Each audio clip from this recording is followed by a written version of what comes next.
हम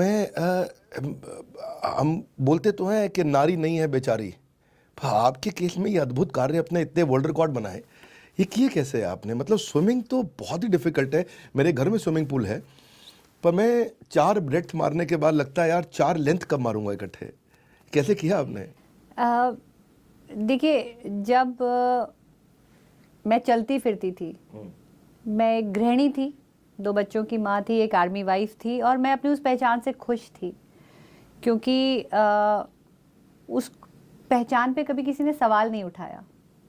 लेकिन टांगे जाने के बाद सवाल उठ गए। छाती का निचला हिस्सा लकवाग्रस्त होने के बाद सवाल उठ गए। ये कैसी माँ बनेगी, ये क्या खाना खिलाएगी, इसके पति की तो अब दूसरी शादी कर देनी चाहिए, जब तक ये घर में रहेगी हाय ये तो बोझा रहेगी। मतलब कोई ये हिम्मत को दाद नहीं दे रहा था कि अब भी जीने की इच्छुक है।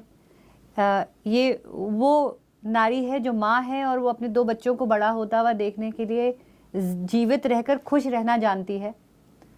लेकिन हमेशा जिसको देखो वो मेरे बारे में बात कर रहा था, और मेरी कोई अपनी आइडेंटिटी ही नहीं रह गई थी।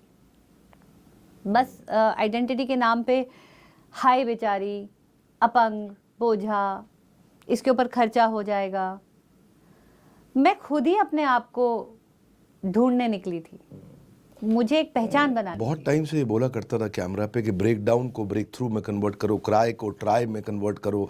आप पर ये जो आपने करके देखा, स्ट्रांगली मेंटल को मेंटली स्ट्रांग करो, मुझे लगता है कि आज आपको देख के मैं रियलाइज कर पा रहा हूँ आपको चैलेंज को एक्सेप्ट करने का एक जुनून है आपके मन में। मुझे लगता है कि जब कोई मुझे कहता है ये नहीं कर सकते, तो वही मेरा अब तो यही एक, करेंगे। हाँ, वो मेरा एक एनर्जी पॉइंट, एक एंकर बन जाता है। माँ अच्छी नहीं बनेगी। आज मेरी दोनों बेटियाँ बहुत आत्मनिर्भर हैं, बड़ी हैं, बहुत अच्छी सिटीजन हैं।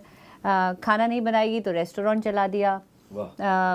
ये कैसे पहियों पे बैठ गई, तो मैंने नए पहिए चुनकर मोटरसाइकिल भी चला ली, उन पे रिकॉर्ड बना लिया, रेट द हिमालय। और इन दिस प्रोसेस ये एक सिर्फ मेरी वैल्यू एडिशन नहीं थी विवेक जी। जो मुझे खुशी है, जिस बात का मुझे गर्व है कि ये सारे वो इनिशिएटिव हैं जिसमें मैंने अपने आप को भी ढूंढा और मेरे जैसे कई लोगों के लिए भी एक रास्ता ढूंढा। मैं सबको बता देना चाहता हूँ, मैं स्विमर भी हो गई, एडवेंचर स्पोर्ट्स में सॉलिड पार्टिसिपेंट हो गई, जीत के निकली, इंटरनेशनल एथलीट बनी, बाइकर बनी, एंटरप्रेन्योर बनी, मोटिवेशनल स्पीकर बनी। फिट आदमी को भी शर्म आ जाए, तीनों चीज़ें चाहिए। फिजिकल एबिलिटी चाहिए आपको, दिल में करेज चाहिए, और वो स्किल सेट चाहिए। तो हर बार नया स्किल सेट सीखना, करेज